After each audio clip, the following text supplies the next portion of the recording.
Senator Alvarado, for what purpose? To ask the author a few questions. Do you yield? Of course, I'll yield, Mr. President. Senator Hughes, what are you doing? I beg your pardon? What are you doing? What are you trying to fix here? What is the reason for this bill? Thank you, Senator.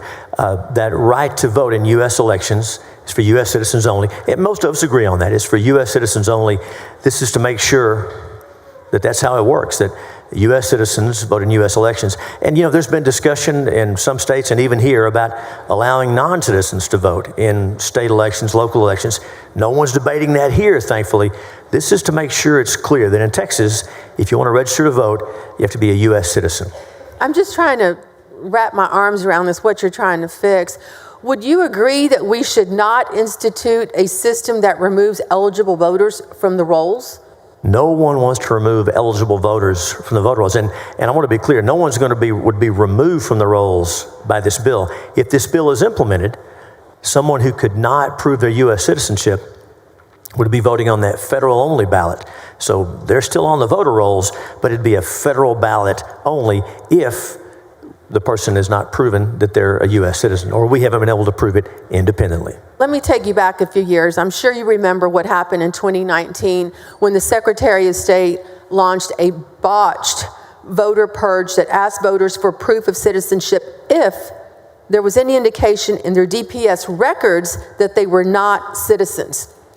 But because people who become naturalized citizens are not required to update DPS about their change status, and driver's license only have to be renewed every 4 to 6 years, these DPS records were often outdated. And as a result, the 2019 purge improperly flagged thousands of naturalized citizens who were properly registered to vote. The Secretary of State was sued for this program and agreed to a court settlement. Do you recall all of that? I do remember that. I do, Senator. Okay. So let's talk about what the terms of that settlement were. The terms for the 2019 voter purge required that when using DPS data, only those transactions where someone told DPS that they were a non-citizen after they registered to vote would be flagged. And that accounted for the problems of naturalized citizens having outdated DPS records. Does that sound about right to you? I do remember that, and I don't recall all the details, but I believe you. I'm sure that's right. Okay. So why doesn't your bill have that simple fix? Senator, this bill, I would say this is part of a bill we should consider with other legislation. We have another bill this session that deals with folks who have received. I can't wait for that one. Thank you. It's on its way. Thank you. Who have received folks who are here legally and have a driver license but are not U.S. citizens. And as you know, that's someone's here as a student or on a work visa, or they're a legal permanent resident. They can have a driver license, but they're not eligible to vote. And that created some of the confusion I think maybe you're talking about. So there's a bill that I hope will be coming to the floor that addresses that, so that it's clear that someone who is here legally and has a driver license but is not a citizen, so their driver license isn't confused by someone at a polling place as showing that they are eligible to vote. Well, I'm concerned about the settlement that was made back then. Are you concerned that by not making this distinction in your bill, that Senate Bill 16 violates the court settlement by relying on the very same outdated DPS data? No, Senator, I don't, and because in this bill we specifically direct the Secretary of State to consult not only DPS data, but those federal databases and other available information. And again, even in those cases, even if no one can verify the voter's citizenship, with all that, the voter is contacted and given an opportunity. And if the voter doesn't reply and they show up to vote and they're given a federal only ballot and they say, what is this? They're given another chance then. They vote the whole ballot, it's held in place, and they have 6 days to come back and demonstrate proof. Anyone who's been naturalized, of course, can do that. So there's a number of checks in place to prevent that from happening. I know many of us have been to the ceremonies where people become citizens, the naturalization ceremonies. It's been a long-standing tradition for new citizens to register to vote at that particular ceremony. How will they be able to register to vote at those ceremonies if their DPS records are not updated and still say that they're not citizens? Well, Citra, I'm sorry, did I interrupt you? Go ahead.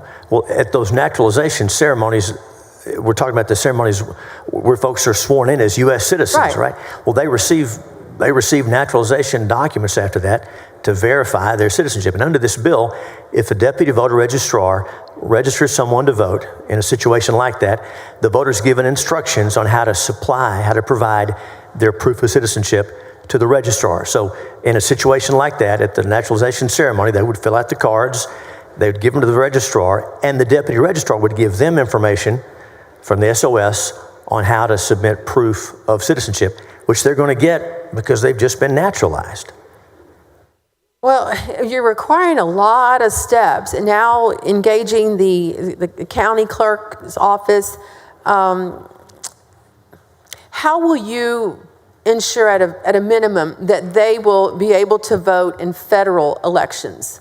Well, it's a great question. So if someone is on the voter rolls today, if this bill becomes law, if someone's on the voter rolls today and they're not able to prove their citizenship, they don't respond to the inquiries, the SOS can't find them, none of the federal databases show them. If they're registered to vote, they are still receiving that federal ballot under this bill, that congressional ballot only under this bill. But for someone who is a citizen, who's become a citizen, again, they're going to be contacted if they don't reply when they show up to vote. They're going to get that congressional ballot only, and if they have questions about that, they'll be told, you have 6 days to come back and show us your naturalization information, and their full ballot is counted. But they're not removed from the rolls. They're just treated for that federal-only ballot. Okay. Nothing in here would remove them from the rolls. I want to be clear on that. At the hearing, you said that 6,500 non-citizens were removed from the voter rolls, but the Secretary of State's office clarified last fall that in fact there were only 581 suspected non-citizen registrants. Those initial numbers have been found to be inflated and included otherwise eligible voters who had moved or died. Meanwhile, 10.6 million voting age citizens in Texas do not have a U.S. passport, and 6 million Texans do not have birth certificates that match their married names. Suppose your bill prevents hundreds of non-citizens from voting at the cost of preventing tens of thousands of eligible citizens from voting. Do you consider that a worthy trade-off? Well, Citra, in that hypothetical, I want to encourage you, that's not the result of this bill.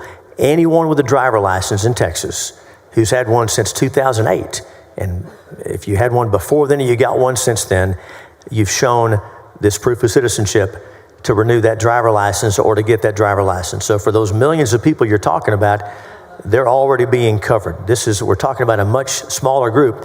And again, no one's being removed from the rolls, but they're voting a limited ballot if we can't prove that they're U.S. citizens. Well, again, I'm just going off of the numbers that you stated during the hearing and then what the Secretary of State came back with. The bill requires that voters be mailed a notice and request for proof of citizenship. In this day and age, isn't it likely that people are going to miss this notice and not even reply, even though they are citizens? So thousands of properly registered voters are going to be at risk of removal from voter rolls for not responding to a snail mail notice. Would you consider allowing an online process to make this easier? Well, Citra, the bill is even better than that, if you will, because there's an in-person process. So if someone is an existing voter today, and when this bill is implemented, if it passes, The registrar seeks to verify their citizenship status. If we can't do that based on DPS or any federal database, then they're going to get one of those notices that you're describing. If they don't respond to that, as you say, they miss it or something like that, when they go to vote, then they'll have another opportunity. And remember, they'll be told at the polling place, you're going to have 6 days to come back after the close of elections and show us that information, in which case your full ballot's counted and you're on the rolls for all purposes. So the mailed notice is not the only opportunity that folks will have to get this cured. What's the issue with online? Well, Senator, online voter registration is not something that Texas does, and so this bill is an attempt. I'm well aware of that. Oh, so this bill is an attempt to work within the current system with the ones we have in place. Well, I'm just saying, a lot of times people just, disregard snail mail, and that's why I was asking for an online option. Under the National Voter Registration Act, counties may not conduct voter removal programs within 90 days of an election. Does your bill account for this quiet period? Yes, Senator, and I would stress this. We're talking about the NVRA, the National Voter Registration Act.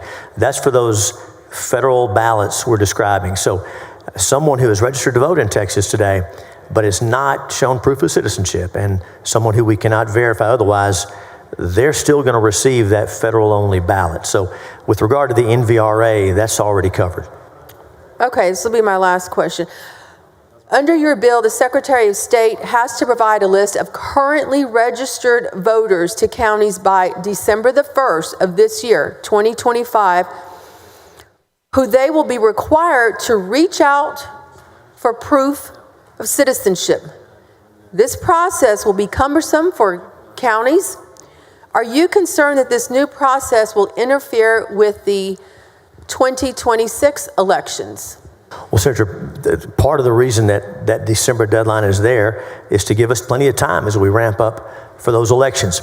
Most Texans, any Texan who has a driver license, has already been through this process. So the millions of people we've talked about will already be covered automatically. And then even folks who don't have a driver license, if the registrar is able to verify their information through these various federal databases, then they're going to be covered. So we're talking about a relatively small group of people, and the SOS Secretary of State writes to them, the counties try to reach out to them, and again, when they come and vote, they're given another opportunity. So there are some protections in place to address these concerns.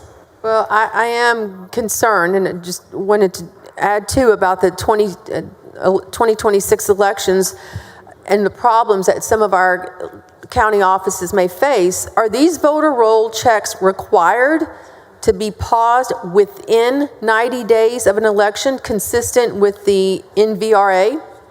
Well, sir, to comply with the NVRA, we are not affecting those federal-only ballots at all. Those aren't being touched to make sure we're complying with the NVRA. Senator Hughes, thank you for answering my questions. Thank you, Senator Alvarado.